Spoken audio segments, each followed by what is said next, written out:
tracks today. Yeah. I need them bands, run it up fast, stuffing them shits in the safe. Got me a spot out the way, nigga just tryna be safe. Leaving the house with the glizzy, nigga. Let's get to the sports talk.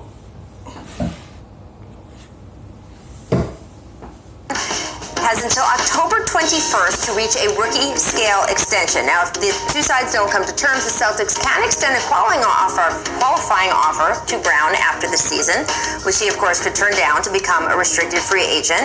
I want to take a look at some other notable players from Brown's draft class who've gotten rookie scale extensions. Ben Simmons, Jamal Murray, Karis LeVert, right? So this gets interesting.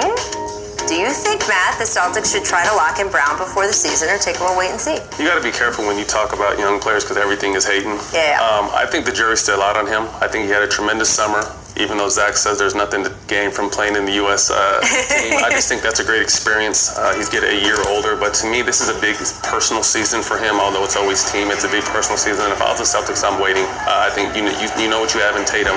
I think the jury's still out on Jalen Brown, and like I said, he's still a very talented player and could deserve, an extension, but I think he has to show it this year consistently because last year he was in and out with the toss-up with that team. The first year he showed well. He has to prove it to me one more year before you give him that kind of money. I mean, Zach, we're talking about that kind of money. Is there any sense that that the Celtics would talk to him about a max now, or that if they don't, he'd command a max next summer from someone out there? I don't think they will offer him a max now. If I were them, I would say like 4 years, 80, maybe 4 years, 90 mil. Yeah, they're going to wait and see what he going to do this year. That's why they probably ain't going to give it to him right now. They want to see, can he have a good year like he had previously? Like, can he sustain what he doing now so he can earn that money? And I feel like he can because he got the talent to do it, to keep doing it. And I feel like he knows what's on the line. It's a big contract from the Boston Celtics. And I know he's going to want to stay there. He built a home there, and I know he's going to want to be there for long term. And he know what's on the line. He know when that contract on the line, players amp up their play. And I feel like he's going to do that this year. It's going to be a big year for him. Because he know it's a big prize for him at the end of the day. And so he going to handle his business on that court this season. But they ain't going to hand it to him just yet. They going to wait and see what he going to do. And I feel like he going to put the work in and get that contract. And if you say none of that, then we'll talk in July. It would take a big year for him to get a max on the open market, like a big year. But there are going to be a lot of teams, not a lot, but 3 or 4 or 5 bad teams with cap space. Everybody needs wings. He plays the right position to get maybe a deal that's a little too rich for my taste. But I think the Celtics will take that chance. That's my guess. I mean, look, if you look at his season last year, he obviously had a hard time adjusting to Gordon Hayward coming back, to Kyrie Irving being in there. But by the middle of the season, I felt like he really found his stride and showed that maturity that we know he has. He's old for his age kind of thing. I'm curious what happens next summer just because there's not that many free agents, right? Well, so there's not that many free agents that teams are going to want. So I think the restricted free agents are going to maybe get more of a look than we'll see. Restricted free agency is so tricky, right? And this year they were all design and trades to sort of accelerate the offer sheet process. So you never know how it's going to work. But yeah, with LeVert locked up, that's the other. He and Brandon Ingram and Jalen Brown are the young wings that everyone was looking for. One's gone.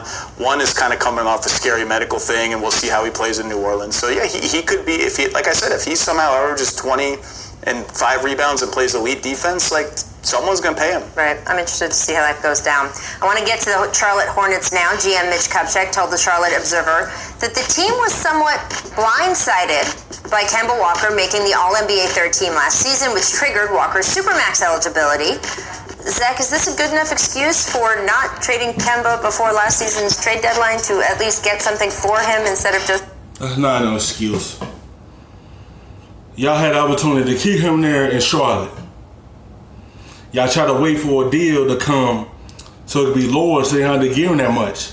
When a person make an all-NBA team and been to all-star games and prove that he deserves a Supermax, y'all have to give him that money. And y'all let him walk out the door, now y'all trying to find an excuse and say we was blindsided. No. Y'all egos. That's why. Y'all let y'all superstar walk out the door. So y'all just throw a contract at Terry Rozier. Like, don't get me wrong, Terry's a good player, but he's no Kemba. There's no shot towards him. It is like, oh damn, we got a penny. So we just gonna give him that money. So now it's to make up an excuse why y'all let him walk out the door. It's no excuse. Y'all just let y'all best player walk out the door. You know, Terry got a chance to prove that he belongs to be a starter in this league, and I feel like he can because he have an open opportunity there. But you let Kemba walk out of Charlotte. Just give him that max. He played through his contract to get that money. He made an All-NBA team, and now that's why he got that money. Because what he did, he made an All-NBA team to get a max, and Boston gave it to him. Now he in a good situation in Boston. And now y'all have to sit there and try to figure out like how we allow this. Let's figure out an excuse. Ain't no excuses. You just let him walk out the door. Letting him walk away 3 months later? First of all, Rick Bonnell from the Charlotte Observer, who wrote that story, a great reporter, clarified that when he said blindsided, he meant in the summer previous to last season, they did not expect him to make All-NBA. So that's a little different. It's not like it was in the middle of the season. But no, it's not a good enough excuse. Anybody could see coming that he was going to have a chance to make All-NBA. And in that same piece, Mitch Kupchak said, well, all the offers were built around lottery-protected first-round picks. So you know what? That's better than nothing. Right. Better than nothing. And even if it's built around a lottery-protected first-round pick, you never know if you're going to get a Jay Crowder or a Chris Middleton who's kind of just thrown into these deals and turns into a player. You got to try. This was not trying. This was abdication of responsibility. I think they missed the boat. I mean, that's the new game now. Trade him before you lose him, right. Type situation. I think they reached the max they can reach with him. You know what I mean? So not even looking at upcoming stuff, I think it was time to go a different direction anyway. So possibly trading for him and grabbing more pieces, right? They could have done it the year before, when the writing was already on the wall. So like you said, the writing's been on the wall for a while with that. You know, they've reached their cap with Kemba. And also, by the way, it's not like the question on the table this summer with him was, are we going to give him a supermax or not? He came to them and even said publicly, I'm not going to ask for a supermax, right? He was saying that he wanted a little less than that, and they were never going to offer it to him anyway. So that wasn't even the question. They didn't offer him the max. That's what I mean. So the whole, I was blindsided by all them. I'm saying, he know y'all wasn't gonna give it to him. He's gonna go to a team that was. He deserved that money. Y'all wasn't about to give it to him. What you think, a player about to take less and he just had a good year? And he deserved big money? He's not about to take less.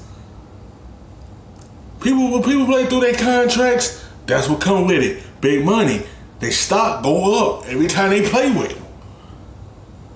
You can't think I'm not about to offer him this and you think he about to take that deal and stay there when he feel like I deserve that money. So Boston came in and he took it and he walked out that door on him.